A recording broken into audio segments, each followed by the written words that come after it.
How you doing, YouTube? Matt Massive Beer Reviews. Back with a little bit of a more bourbon barrel-aged, adjunct bourbon barrel-aged hopeful goodness from Reve Brewing in the form of their Down the Rabbit Hole.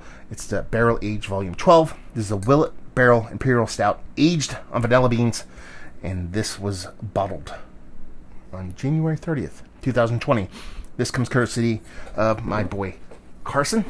He sends off these like they're going out of style, and I've been digging them. These have been getting progressively better and better, these barrel-aged offerings from Reve Brewing, to the point where I think, not too long until these guys kind of become the next kind of Florida-based kind of barrel-aged monstrosity that seems to happen with almost any adjunct barrel-aged program down that way. Burps, man. What separates these guys? One, I love the artwork. I mean, that in and of itself is kind of cool, but I mean, something about this kind of weird, kind of D-light, kind of vortexy, kind of spiral tribey, kind of kookiness. I dig. Bottle shape has my heartstrings all day. It's like a Mickey grenade, but in a tall boy Mickey grenade.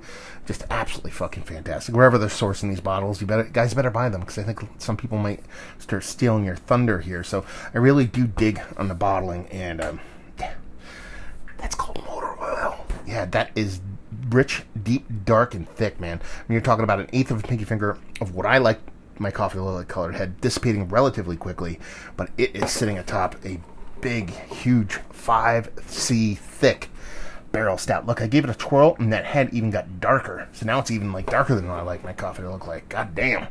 Let's see if I get a nose. Oh man, see, that's it.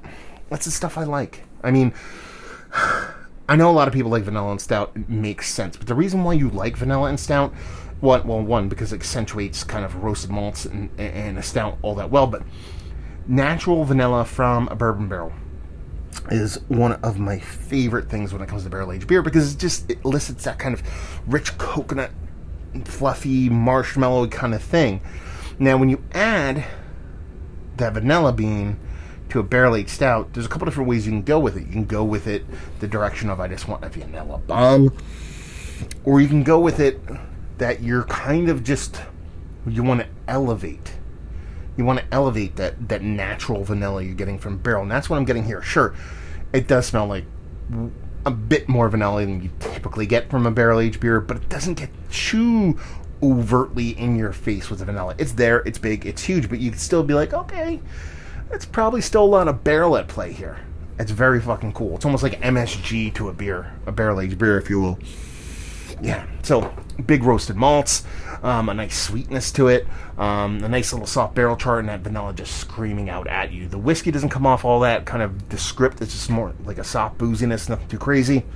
Let's dive in. Cheers.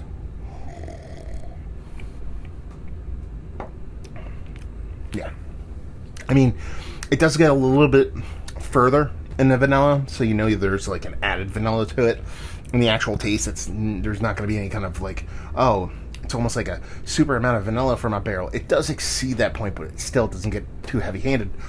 The actual bitterness on this from both what I believe is that kind of barrel char in combination with hops and actual roasted malt brings a much-needed balance to how sweet this beer is, because it's a sweet beer, but it still ends up coming off drinkable.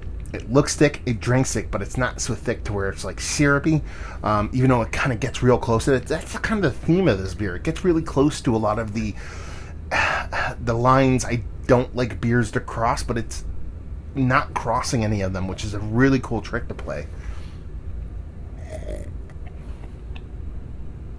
That Willet barrel definitely shows a bit of booziness.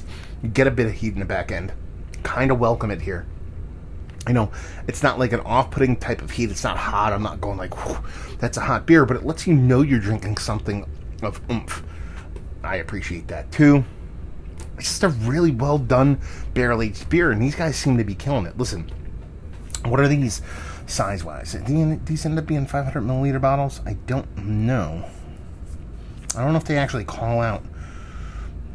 Okay, 16.9. So it's, is that 500 milliliter? I forget all the time. But these are like the perfect size for me. Like, I love the 12 ounce and the 16 ounce.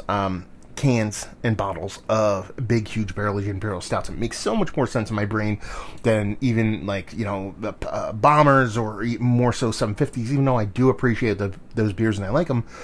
It just makes so much more sense to me. And I really appreciate when you get these, because this is like a perfect beer for me tonight. I'm going to sit, I'm going to watch some Westworld, everything's going to be great. I'm going to sip on this beer. It's going to be perfect. But back to the beer itself. It's just, these guys are just crushing it, I think.